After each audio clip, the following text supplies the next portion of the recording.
오늘 함께 예배를 시작하며 기쁨의 초를 켜고 또 오늘 본문의 말씀을 읽고 묵상하며 이 기쁨이란 무엇일까에 대해서 좀 고민을 하는 한 주였습니다. 목회를 하면서 여러 성도님들을 만나다 보면은 정말 기쁨을 누리라는 말이 이 폭력처럼 느껴지는 정말 어려운 분들을 만나기도 합니다.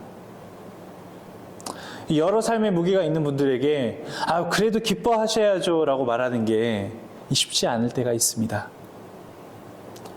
어떤 분들은 그런 가운데 제가 그래도 늘 기뻐하셔야죠 라고 말씀을 드리면 되려 반발하며 그러실지도 모르겠습니다.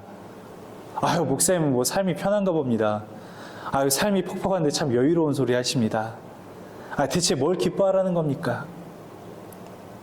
그러나 여러분, 이 기뻐하십시오라는 권면은 제 개인적인 목소리가 아닙니다. 오늘 우리가 읽었던 요한복음 16장의 조금 앞인 요한복음 15장을 보면 우리로 기쁨을 누리길 원하시는 주님의 목소리가 들립니다. 요한복음 15장 11절의 말씀입니다. 내가 이것을 너희에게 이름은 내 기쁨이 너희 안에 있어 너희 기쁨을 충만하게 하려 함이라. 우리 예수님은 우리가 충만한 기쁨을 누리며 살길 원하십니다. 우리 예수님은 우리가 슬프게 살고 우울하게 살고 분노하며 살고 자책하며 살고 불안하며 혐오하며 살고 염려하며 살기를 원하지 않으십니다. 기쁘게 살기를 원하십니다. 우리 그런 의미에서 옆에 있는 분들과 이렇게 한번 인사해 볼까요? 저를 따라서 이렇게 보시겠어요? 아무리 힘들어도 네, 저를 보시지 말고 옆에 분을 보십시오. 다시 아무리 힘들어도 기쁘게 삽시다. 다시 한번 해볼까요? 아무리 힘들어도 기쁘게 삽시다. 아멘. 네, 여기 벌써 기쁨이 좀 가득한 것 같습니다. 이렇게 기쁘게 살아가는 것은 그리스도인들에게 의무입니다.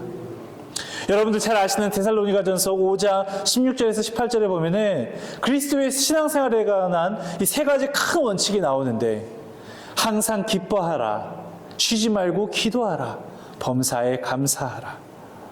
심지어 18절에서는 이것이 그리스도 예수 안에서 너희를 향한 하나님의 뜻이라고까지 이야기를 합니다. 항상 기뻐하라는 것입니다.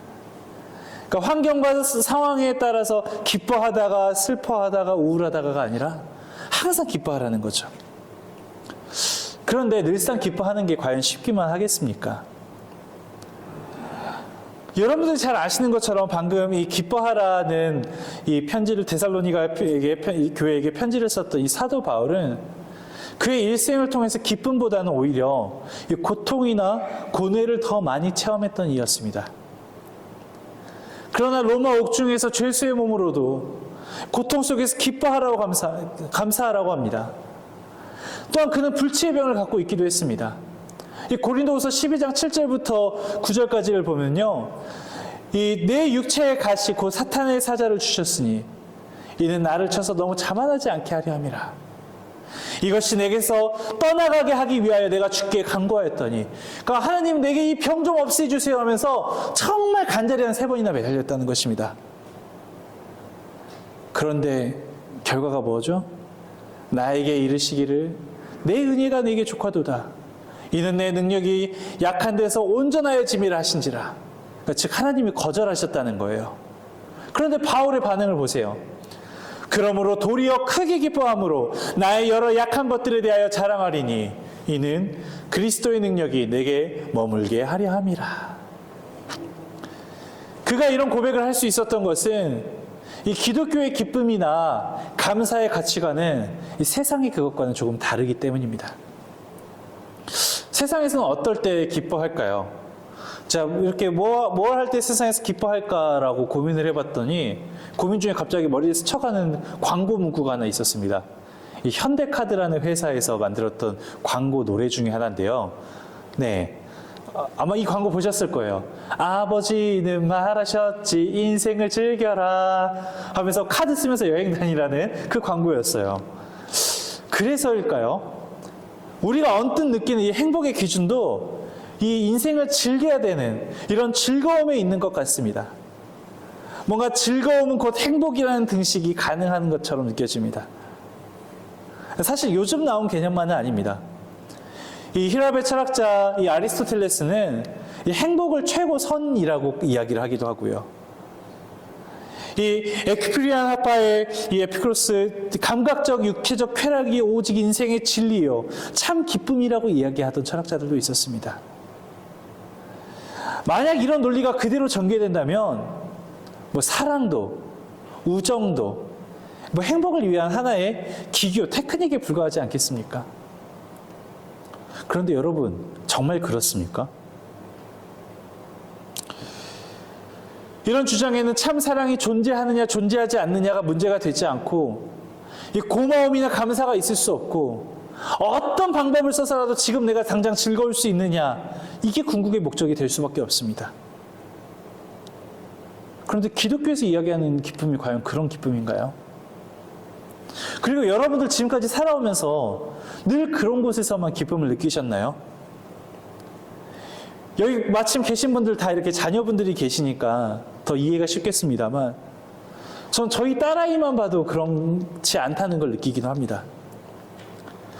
그렇잖아요. 자녀를 키우면서 느끼는 그 사랑의 참 기쁨은 이 사랑하는 대상에게 더 주고 싶고 심지어 내가 손해보아도 감격하는 것이 우리가 느끼는 그 기쁨이 아닙니까? 이 사랑하는 자녀를 위한 이 부모의 희생 그리고 또 나와 함께 살아가고 있는 이 사랑하는 부부간의 이 관계는 이와 같은 것이 아니겠습니까? 만약 이 말이 틀렸다면 사랑하는 대상도 자기 중심적인 행복을 충족하기 위한 하나의 도구밖에 되지 않는다는 말이지 않습니까?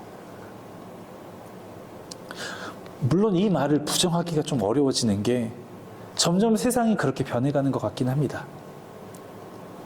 내 행복을 기준으로 이걸 해야 하는지 말아야 하는지 내 유익을 기준으로 이걸 해야 하는지 말아야 하는지 심지어 앞서 말씀드린 아이를 낳는 문제도 심지어는 사랑을 하는 문제도 지금 내가 당장 내가 기쁘고 많은 걸 누릴 수 있는지 아닌지를 중심으로 판단하고 구별할 수밖에 없는 게 현대인들의 바쁜 삶이 아니겠습니까? 치열한 삶이 아니겠습니까? 그런데 오늘 이 본문에서 이야기하고 있는 기독교의 기쁨은 이와는 조금 다릅니다. 기독교는 제가 참 좋아하는 표현이 시편 126편의 표현인데 눈물을 흘리면서 씨를 뿌리고 기쁨으로 단을 거두는 종교입니다. 그렇게 기독교의 기쁨은 좀 역설적입니다. 우리가 예수님을 사랑할 때 그저 내가 기뻐하기 좋아하는 내가 충족하고 싶은 욕구가 충족되는 그런 조건들만 내 삶에 나열되는 것이 아니라 오히려 고통이 동반되고 아픔이 전제된다는 것입니다. 참 믿음이란 어려운 길이죠. 오늘 요한복음 16장에서도 예수님이 그런 이야기를 하시는 거예요. 야, 너네 나 따라다니면 엄청 좋다? 나 따라다니면 뭐 비싼 아파트 청약도 되고 명품 백도 생기고 비싼 차도 사게 될 거야. 아, 연금만 타면서 넉넉하게 살아가게 될 거야. 이랬으면 제자들이 12명이 아니라 한 120명, 1200명은 됐을 텐데 아니 그렇게 하더라도 편치 않은 길인데 지금 예수님 하시는 말씀 보세요. 이제 얼마 있지 않으면 나는 하나님한테로 갈 거고 너희는 유대교에서 출교당해서 죽임당할 거야. 우리 성도님들 갑자기 기도 중에 예수님께서 환상으로 탁 나타나셔가지고 참 너희 믿음이 예쁘다. 이제 너에게 고생길을 열어주마 하면 어떤 반응이시겠어요? 아멘 주님 제가 정말 바라던 고생길입니다. 이러실까요? 글쎄요. 저도 목사지만요. 부끄럽게도 물론 지금까지 주님께서 열어주신 고생길 마다 않고 달려왔습니다만 늘 고민하고 염려 가운데 쭈삣쭈삣거리고 머뭇거렸던 게 어쩔 수 없는 저의 연약한 모습이었던 것 같습니다. 여러분의 마음은 어떠신가요? 방금 같은 질문 앞에서 머뭇거려지는 스스로의 신앙이 좀 부끄러우신가요? 그렇다면 예수님의 제자들은 어떤 반응이었을까요? 예수님의 말씀을 들은 제자들의 마음, 요한복음 16장에 이게 너무 잘 드러나는데요. 6절입니다. 도리어 내가 이 말을 함으로 너희 마음에 근심이 가득하였도다. 그런 제자들에게 예수님께서는 더 이해가 안 되는 말씀을 하십니다. 7절 앞부분입니다. 그러나 내가 너희에게 실상을 말하노니 내가 떠나가는 것이 너희에게 유익이라. 아니 무슨 엉뚱한 말씀입니까? 아무리 힘들고 어려워도 예수님께서 함께 계신다면 제자들에게 위로도 되고 힘도 되지 않겠습니까? 바다에 풍랑이 막 일 때에도 예수님이 같이 계시니까 풍랑이 잠잠케 되었고, 어떤 어려움이 와도 예수님께서 함께 계시기에 내게 위로가 되고 힘이 되었었는데 예수님께서 떠나가시는 게 제자들에게 더 유익이라니요. 그런데 예수님께서는 하나님께로 가실 때 오실 이 보혜사 성령님에 대해서 말씀하신 거였습니다. 이 7절을 좀 다시 보죠. 내가 떠나가는 것이 너희에게 유익이라. 그 이유입니다. 내가 떠나가지 아니하면 보혜사가 너희에게로 오시지 않을 것이요 가면 내가 그를 너희에게로 보내리라. 아멘. 성령님이 오시면 예수님께서 육신으로 함께 계신 것과 같으며 더 큰 역사도 행하실 것이기에 제자들에게 진짜 더 유익한 것입니다. 모든 성도들과 이 성령님 함께 계시기에 더 유익하고 더 큰 일을 행하신다는 것입니다. 그렇게 예수님께서는 지금 제자들에게 근심하지 말아라, 두려워하지 말아라, 지금 너희가 두려워하지만 성령이 오시면 너희의 기쁨이 충만할 것이다, 그 이야기를 하시는 것입니다. 그렇게 시작된 이야기가 바로 오늘 우리가 읽었던 본문의 내용입니다. 16절의 말씀입니다. 조금 있으면 너희가 나를 보지 못하겠고 또 조금 있으면 나를 보리라 하시니. 근데 제자들이 이 상황이 이해가 안 가는 거예요. 아직 이해가 할 수가 없는 거예요. 17절 이유를 보면요, 제자 중에 서로 말하되, 그러니까 제자들이 말을 듣고 나서 이제 자기들끼리 수근수근 거리는 거죠. 우리에게 말씀하신 바 조금 있으면 나를 보지 못하겠고 또 조금 있으면 나를 보리라 하시며 또 내가 아버지께로 가미라 하신 것이 무슨 말씀이냐 하고, 그러니까 무슨 말씀이야 도대체 이게 이해가 안 되는 것이죠. 18절입니다. 또 말하되 조금 있으면이라 하신 말씀이 무슨 말씀이냐, 대체 무엇을 말씀하시는지 내가 알지 못하느라 하거늘. 제자들이 이해할 수가 없는 겁니다. 그런데 이렇게 이해하지 못하는 제자들을 예수님이 책망하지 않으세요. 왜냐하면 성령님께서 오셔야만 완전히 이해할 수 있는 예수님의 말씀이었기 때문입니다. 이 문제는 성령님이 임하셔야 깨닫게 될 것이고, 그냥 제자들에게 내가 미리 너희에게 그 말을 한다고 이해하는 것이 아니라 성령이 오시면 너희가 자연스레 이해할 것이다. 실제로 사도행전 5장에서 5장 41절이죠. 이 사도들은 그 이름을 위하여 능욕받는 일에 합당한 자로 여김을 기뻐하면서 공의 앞을 떠나니라. 핍박을 당하고 감옥에 갇히는 일, 즉 그 이름을 위하여 능욕당하는 일, 내 삶에 어려움이 있는 일을 기뻐할 수 있었다는 것입니다. 세상에 어떻게 이런 일이 있을 수가 있습니까? 성령이 임하신 다음에 일어난 일입니다. 여러분, 우리가 어떻게 기뻐할 수가 있냐고요? 제가 여러분의 삶의 무게를 가볍게 여겨서일까요? 그냥 목사가 속 편한 소리 하는 걸까요? 성도 여러분, 그 성령님, 제자들과 함께 계셔서 제자들 가운데 오셔서 교회의 고난과 환난 가운데서도 기쁨을 허락하신 그 성령님께서 지금 이 시간 이 자리에 우리 안에 와 계십니다. 믿으십니까? 아멘. 성령님께서 오시는 것은 그렇게 놀라운 것입니다. 큰 복입니다. 어떤 핍박과 환난이 와도 내가 정말 가야 할 길이라면 성령께서 감당할 수 있는 힘을 주시며 기쁨을 주시겠다고 했습니다. 여러분, 성령께서 임하시면은 환난 중에도 기쁨을 얻게 됩니다. 성령님이 우리에게 임하실 때 그런 역사가 일어납니다. 왜냐하면 임마누엘 주님께서 나와 함께 하신다는 확신이 생기는 것이거든요. 그러다 보니 내 앞에 있는 두려움이 어떻게 나를 두렵게 할 수 있겠습니까? 이 기쁨은 병마도, 질병도, 가난도, 여러 속상한 세상의 관계들도 빼앗을 수가 없는 것입니다. 그렇게 본문 22절에서 뭐라고 이야기를 합니까? 지금은 너희가 근심하나 내가 다시 너희를 보리니 너희 마음이 기쁠 것이요 너희의 기쁨을 빼앗을 자가 없으리라. 아멘. 오늘 예배 이후 이제 이어지는 재직회와 공동의회, 정말 지난 이제 한 3주간 제가 지난 한 1년간 교인들에게 받았던 전화보다 지난 한 달간 받았던 전화가 더 많았습니다. 여러분 가운데 십자가를 지난 고난이 자신에게 임할까 걱정하는 이들도 있을 것입니다. 교회에서 그런 일을 맡기는 좀 부담스러워요. 목사님, 그건 제 십자가가 아닌 것 같아요.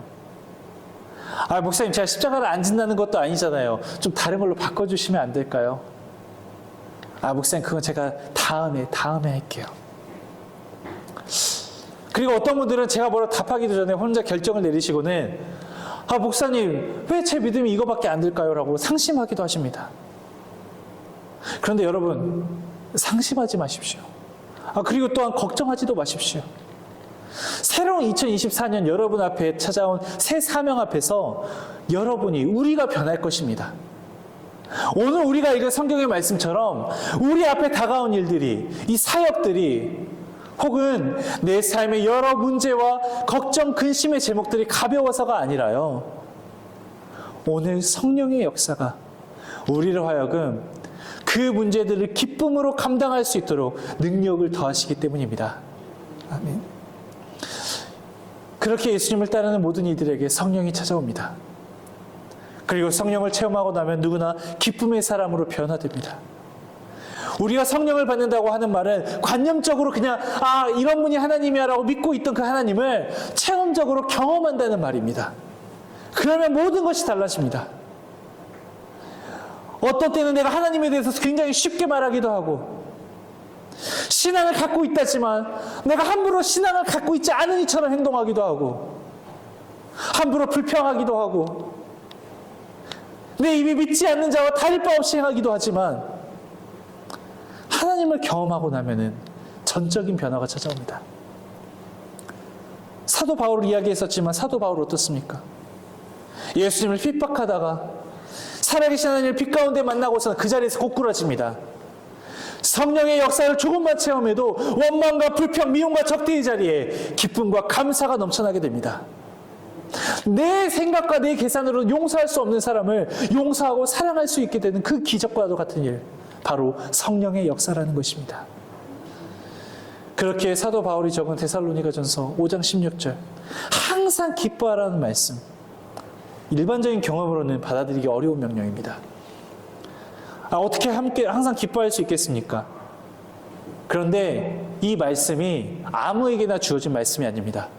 그 5장 16절 앞에 데살로니가전서 1장 6절을 보면은, 또 너희는 많은 환난 가운데서 성령의 기쁨으로 말씀을 받아 우리와 주를 본받은 자가 되었으니, 즉 데살로니가 교인들은 이미 많은 환난 가운데서 성령님의 역사를 체험한 사람들, 이미 성령님의 기쁨을 맛본 사람들이라는 것입니다.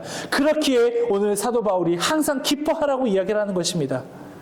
그러한 가운데 있었던 오늘 본문의 24절 말씀, 너희의 기쁨이 충만하리라. 세상의 기쁨만 구하느라 가야 할 길을 못 가는 것도 문제고, 그 가야 할 길 가되 마음이 내키지 않아 어쩔 수 없이 끌려가듯 가는 것도 문제입니다. 이 모든 것을 해결해 주시는 분이 바로 성령님입니다. 정말 복을 받을 길을 가면서도 슬퍼하며 가고, 괴로워하며 가고, 답답해하면서 가고, 갈등하면서 가면 그것이 무슨 복이겠습니까? 그러나 하나님께서 인도하시는 그 길을 가면서 마음에 기쁨이 넘친다면 신앙생활에 어려울 것이 또한 무엇 있겠습니까? 저도 이제 내년도 계획들을 점검하면서 여러 가지 걱정스러운 전망들도 있죠. 참 마음이 무거워지는 순간들도 오죠. 주님, 이거 어떻게 합니까? 진짜 오직 기도만 할 뿐입니다. 특별히 내년도에는 이제 제 개인적으로도 교회에만 집중하기 어려운 학업과 여러 가지 상황을 병행해야 되는 그런 여건 속에서 내년이 어떻게 채워져야 될까요? 정말 걱정도 앞섰습니다. 그런데 신기한 일이요. 참 신기한 일이, 그래 걱정을 하다가도 이 기도를 하면서 오히려 걱정거리와 염려의 제목들을 더 많이 떠오르는데도 불구하고 내년을 맞이하는 일이 즐겁고 기쁩니다. 정말 기쁩니다. 하나님께서 앞으로 이 일을 통해서 얼마나 큰 역사를 이룰 것인지를 보여주시기에 정말 하나도 부담이 안 되고 기쁩니다. 정말 그 기도하면서 지난 한 주간에도 무거웠던 마음이 싹 바뀌었어요. 왜 이런 차이가 나는지 생각해 보니까 지난 주일까지는 제가 달력 바라보면서 재정 장부 바라보면서 사람들 바라보면서 대화하고 내년 바라봤었는데 지난 주간 기도하면서 그 지난 한 해 역사하셨던 성령님을 바라보면서 대화했기 때문입니다. 지금 우리 가운데 함께 하시는 성령님을 보기 때문입니다. 여수한빛교회 여러분, 힘들고 어려운 일 있으시죠? 우리가 하루하루 믿음으로 살아가지만 우리에게 부딪히는 수많은 어려운 순간들이 찾아옵니다. 정말 어떨 때는 죽을 것 같고 어떨 때는 도무지 해결의 길이 없는 것 같고 정말 가슴을 치면서 기도할 수밖에 없는 탄식도 나옵니다.